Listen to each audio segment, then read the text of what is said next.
ओम शांति। आज 20 जुलाई 2022 के बाबा के अनमोल मधुर महावाक्य सुनेंगे। और आज की मुरली में बाबा ने विशेष बांधेली माताओं को याद किया है। बाबा कहे, जब बांधेली माताएं मार खाती है तो इससे सहज नष्टोमोहा बन जाती है और बाप की याद की लगन और बढ़ जाती है, तो उसी से ऊंच पद सहज प्राप्त हो सकता है।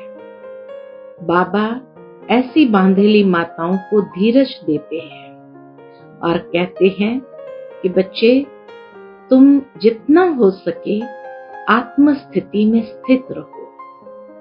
तुम बाबा के हो और तुमने इस तन को भी बाबा को समर्पित कर दिया है, इसी भान में रहो।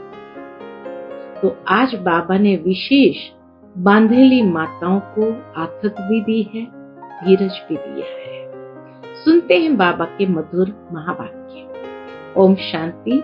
मीठे बच्चे, तुम रूहानी सेना हो।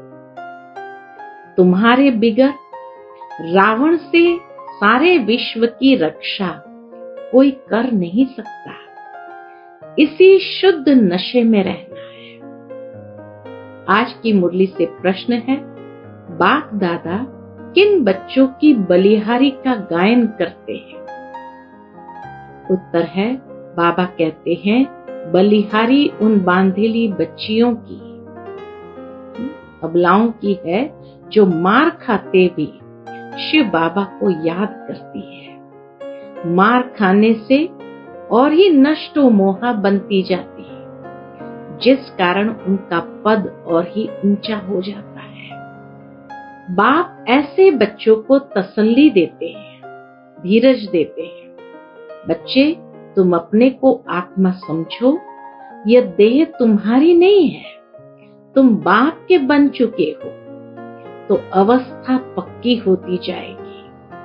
सच्चे दिल पर साहब राजी होगा।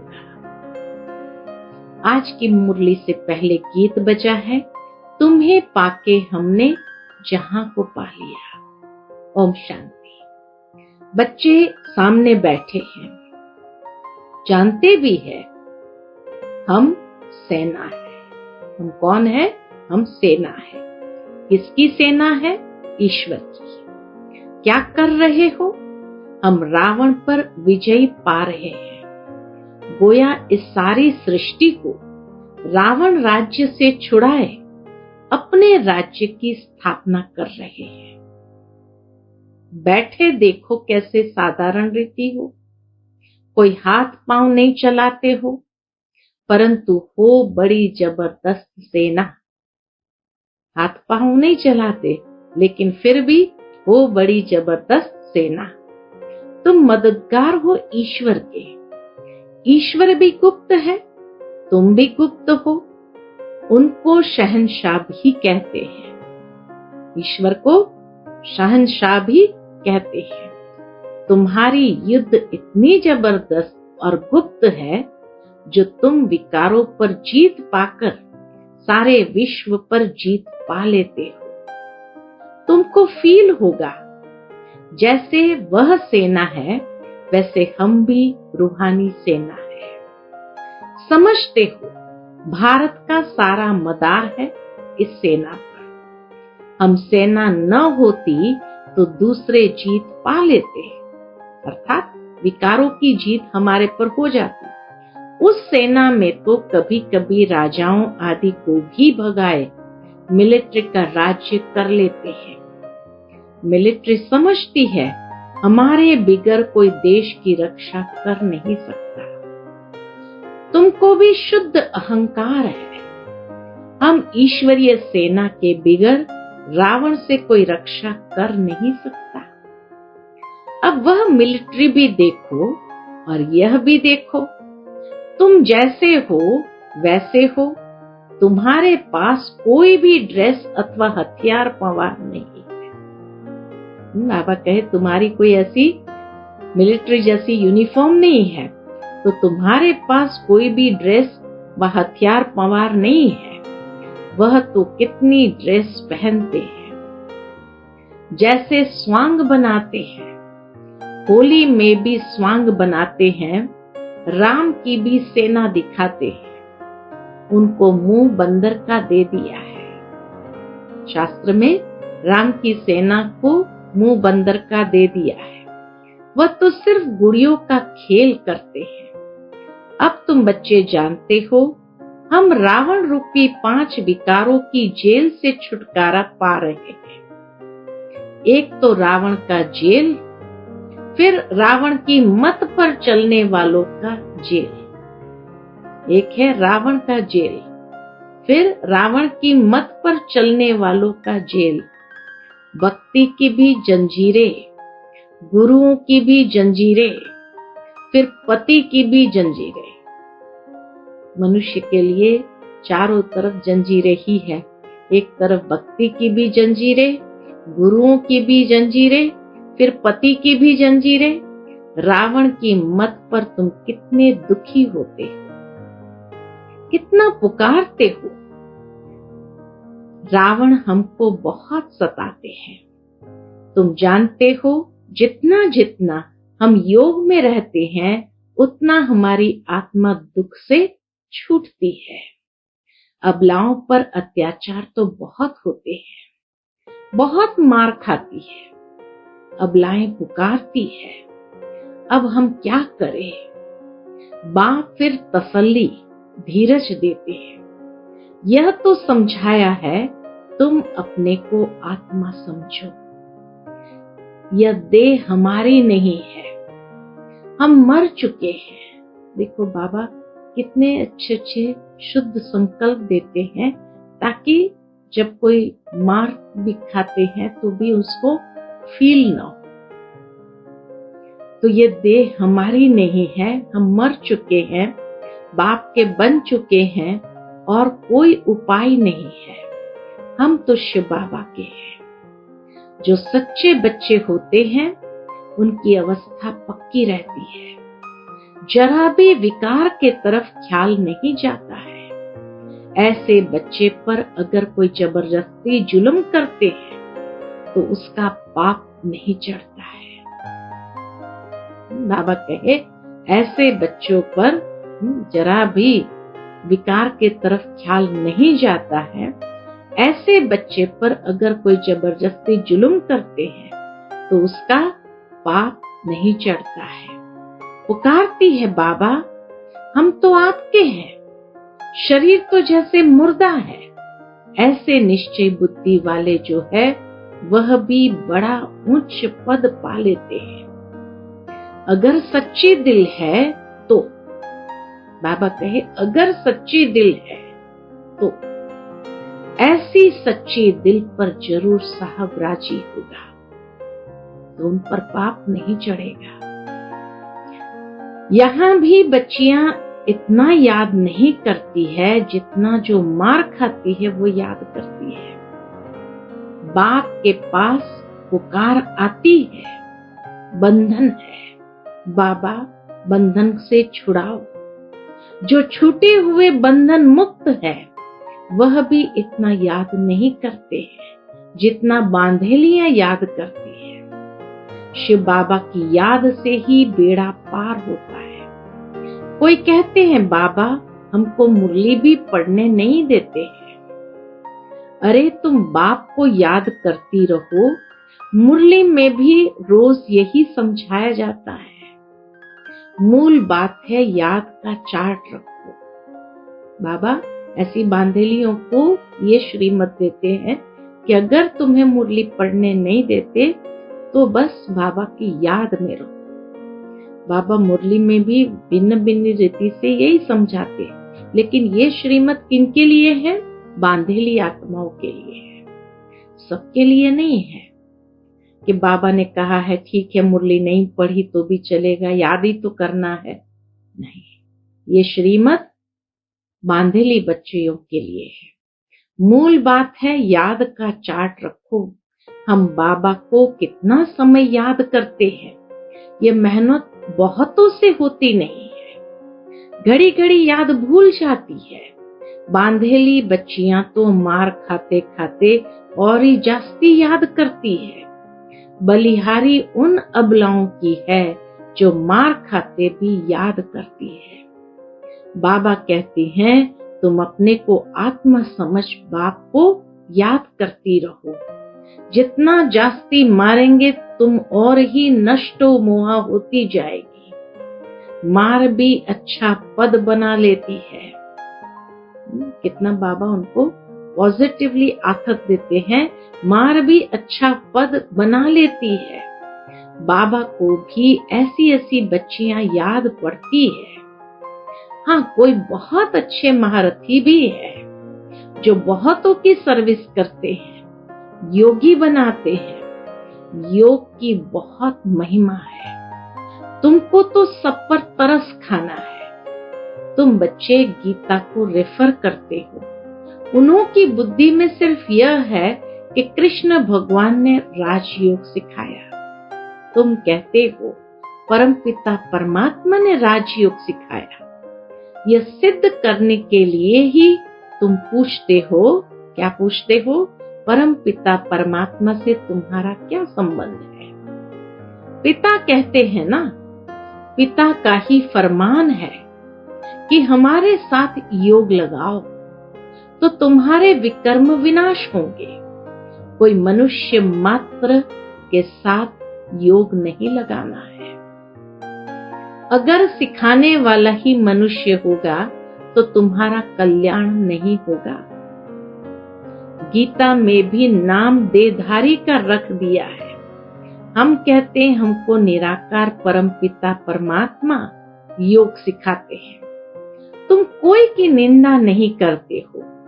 तुम तो बाप की महिमा करते हो। परंतु समझाने वाले बड़े तीखे और सयाने चाहिए, क्योंकि वहां बड़े बड़े विद्वान पंडित भी बहुत आते हैं। सन्यासियों की भी सेना है ना, सबके हेड्स आते हैं। तुम बच्चे ऐसे चतुर होने चाहिए जो बात बिल्कुल थोड़ी करो। बाबा कहे ऐसे चतुर बनो, थोड़ी बात करो और एकदम तीर लग जाए। जास्ती कुछ भी बोलने की दरकार ही नहीं है, क्योंकि वे क्रोधी भी बहुत होते हैं। इसलिए बाबा कहे तुम्हें सन्यासियों के साथ आर्ग्यूमेंट नहीं करना है, क्योंकि वे बहुत क्रोधी भी होते हैं। उनकी भी बड़ी सेना है। कहां से भी निमंत्रण आता है तो तुम जा सकते हो। ये बाबा छुट्टी देते। तुम बच्चे भी समझ सकते हो हमारे में कौन कौन अच्छी ललकार कर सकते हैं। एक अलफ का अर्थ ही समझाना है। दो चीजें हैं बस, अलफ और बे, दो चीजें हैं बस। बाप अलफ कहते हैं मुझे याद करो तो तुम विश्व के मालिक बन जाएंगे। यह तो अलफ भगवान ही कह सकते हैं, जो ही रचयिता है, हेवनली गॉड फादर है। वह कहते हैं मुझे याद करो तो तुम्हारे विकर्म विनाश होंगे। श्री कृष्ण को याद करने से विकर्म विनाश नहीं होंगे। कृष्ण अब कहाँ है? उसने तो एक शरीर छोड़ दूसरा ले लिया। निराकार तो अविनाशी है। सारी समझानी इस बात पर देते हैं। अजन्मा है परमात्मा, इस बात पर देते हैं। कितनी भूल कर दी है। भगवान वाच, मैं तुमको विश्व का वर्षा देता हूँ। कृष्ण कैसे सबको वर्षा देगा? कृष्ण तो भारत का है ना। पतित तो सारी दुनिया है। सबका पतित पावन तो एक ही निराकार है।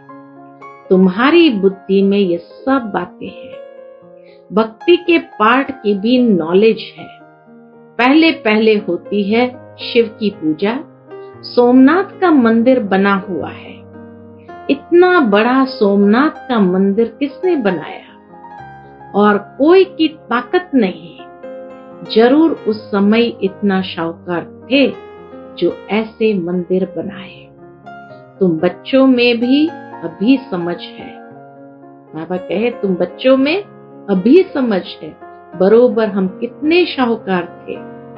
इतना बड़ा सोमनाथ का मंदिर बनाया है, जरूर महाराजा होगा। किसी महाराजा ने ही इतना बड़ा सोमनाथ का मंदिर बनाया होगा। देवी देवताएं खुद ही पूज्य थे, वही पुजारी बन पड़े, फिर वही पूजा के लिए मंदिर बनाएंगे। ऐसे नहीं कोई एक सोमनाथ का मंदिर बनाते हैं।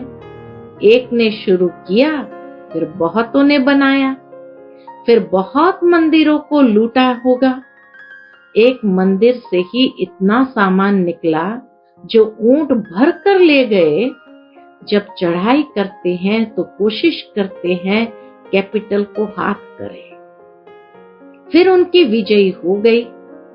अब तुम्हारी बुद्धि में है बरोबर ये दहली परिस्थान थी, धर्मराज ने स्थापन किया था। शिव बाबा धर्मराज ने स्थापन किया था परिस्थान को। दहली फिर से परिस्थान बनेगी, उसके लिए हम राजयोग सीख रहे हैं। अब तुम सुनते हो तो बुद्धि में नशा चढ़ता है, समझते हो हमारा राज्य स्थापन हो रहा है, हमारा नाम बाला है। कहा भी जाता है गुप्त सेना, नॉन वायलेंस। इतना बड़ा अर्थ कोई नहीं समझते हैं।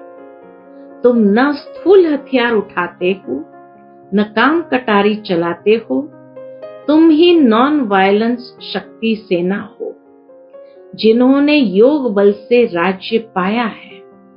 विश्व का मालिक बनने के लिए श्रीमत पर हम ही एक बाप को याद करते हैं।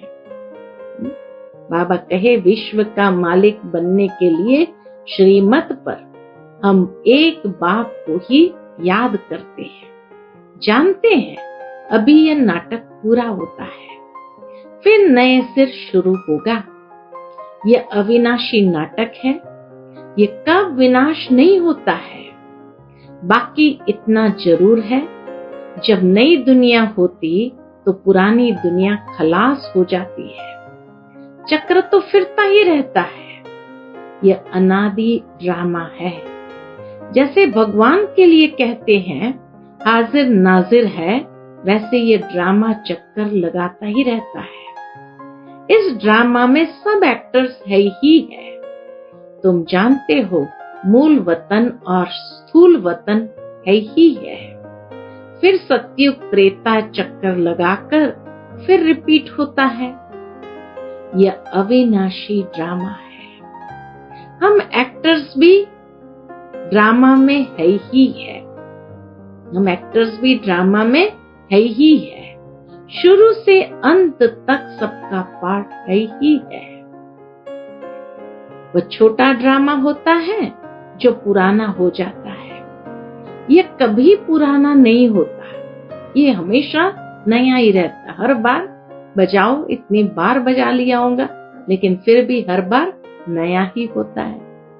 यह अविनाशी ड्रामा कब पुराना होता है क्या? नहीं। बाकी हम पार्ट में आते हैं, नए से पुराने हो, फिर पुराने से नए हो जाते हैं। तुम जानते हो बरोबर हम राजा रानी थे, अब रंक बने हैं, रंक से फिर राह बनते हैं। रंक माना फकीर, बाप आकर सबको राह बताते हैं। तुमको बहुत नशा होना चाहिए। यह नई नॉलेज तुमको मिलती है और मिलती भी एक ही बार है। यह समझते हो ना कि हम डायरेक्शन अनुसार इस सृष्टि पर अपनी बादशाही स्थापन कर रहे हैं। बाप कहते हैं मुझे याद करो और बादशाही को याद करो। हाँ, बाकी यह सितम तो होंगे ही। फिर बांधेलियों के पास बाबा कहते हैं बाकी यह सितम तो होंगे ही। सितम भी कर्म भोग है। बांधेलियों को बाबा विशेष कहते हैं कि जो तुम्हारे पर सितम पड़ रहे हैं, ये सितम भी कर्म भोग है। पुरुष स्त्री को मारता है, ऐसे ही कोई मार सकता है क्या? तुमने भी उनको मारा होगा।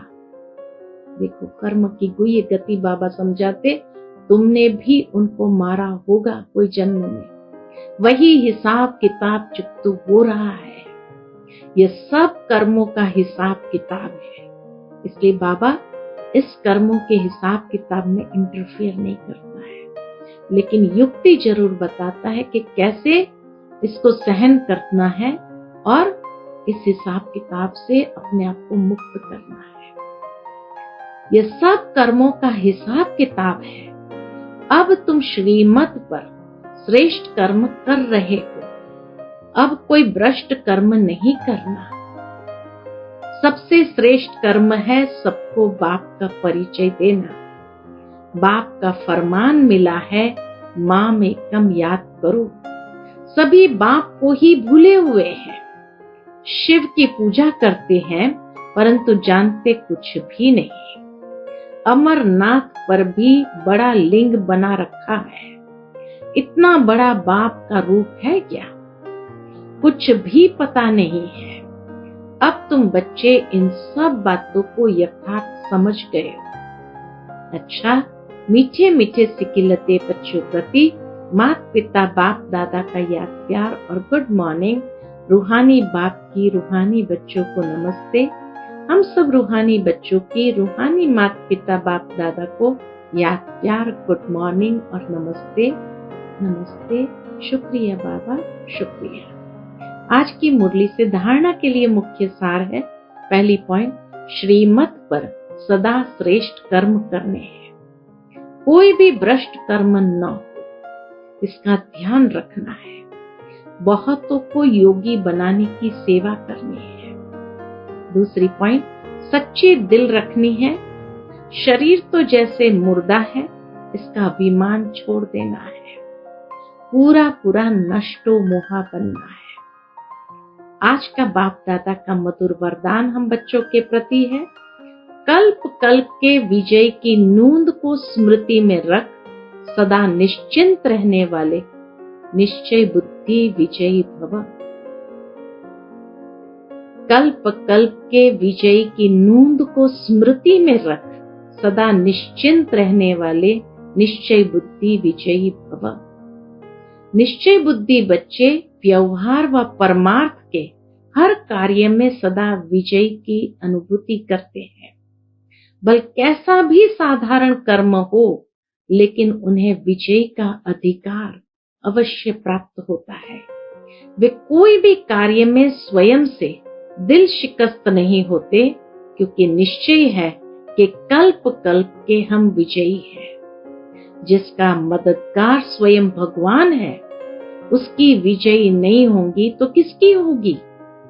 इस भावी को कोई टाल नहीं सकता।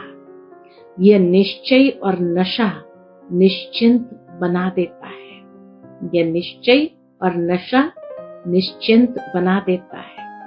आज का स्लोगन है, सदा खुशी की खुराक द्वारा तंदुरुस्त, खुशी के खजाने से संपन्न खुशनुमा बनो। सदा खुशी की खुराक द्वारा तंदुरुस्त, खुशी के खजाने से संपन्न खुशनुमा बनो। उसके बाद मातेश्वरी जी के अनमोल महावाक्य है, हम कहते हैं कल्प 5000 वर्ष का है और यह कल्प हर कल्प हूबहू रिपीट होता है। इस पर बहुत मनुष्य का प्रश्न है, कल्प इतना बड़ा है, वह फिर 5000 वर्ष का कैसे हो सकता है?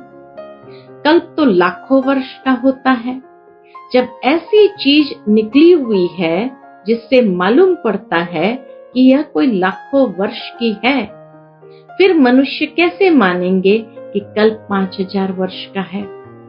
अगर कोई कहे कि हिस्ट्री लाखों वर्ष की बनी हुई है, तो उन्हें समझाओ कि लाखों वर्ष की हिस्ट्रियां कैसे रह सकती है। यह जो कल्प के अंदर इतनी उथल पाथल होती है, इतना विनाश होता है, जिसमें सारी बादशाही का ही विनाश हो जाता है, तो तुम्हारी वह हिस्ट्री साबित कैसे रहेगी? कैसे वो साबित रहेगी? इतनी उथल पुथल हो गई सृष्टि में, फिर एक्यूरेट हिस्ट्री का कैसे पता पड़ेगा? तो यह बात सिद्ध नहीं होती। अब अपने को तो स्वयं वर्ल्ड ऑलमाइटी अथॉरिटी परमात्मा एक्यूरेट सुनाता है और साथ साथ हमें दिव्य दृष्टि द्वारा साक्षात्कार भी कराता है। तो क्या हम उस पर विश्वास नहीं करेंगे? अवश्य, बल कोई साक्षात्कार पर निश्चय न भी करे, परंतु स्वयं परमात्मा हमें सन्मुख सुना रहे हैं। पहले तो हमको ये निश्चय है कि हमें पढ़ाने वाला कौन और फिर सारी सृष्टि कैसे हूबहू चक्कर लगाती है, इस राज को भी हम समझ चुके हैं। तब ही हम अपने अनुभव और प्रैक्टिकल जीवन को देख यथार्थ कह रहे हैं कि कल्प 5000 वर्ष का है। फिर दूसरी पॉइंट मम्मा ने ली है, आत्मा और परमात्मा का अंतर भेद। इस पर समझाया जाता है कि आत्मा और परमात्मा का रूप एक जैसा ज्योति रूप है। आत्मा का साइज एक ही रीति में है, बाकी आत्मा और परमात्मा में सिर्फ गुणों की ताकत का फर्क अवश्य है। फर्क कहाँ है? आत्मा और परमात्मा में सिर्फ गुणों की ताकत का फर्क अवश्य है। अब यह जो इतने गुण है वो सारी महिमा परमात्मा की है। परमात्मा दुख सुख से न्यारे है, सर्वशक्तिमान है, सर्वगुण संपन्न है, 16 कला संपूर्ण है। उनकी ही सारी शक्ति काम कर रही है, बाकी मनुष्य आत्मा की कोई शक्ति नहीं चल सकती है। परमात्मा का ही सारा पाठ चलता है। बल परमात्मा पाठ में भी आता है तो भी खुद न्यारा रहता है।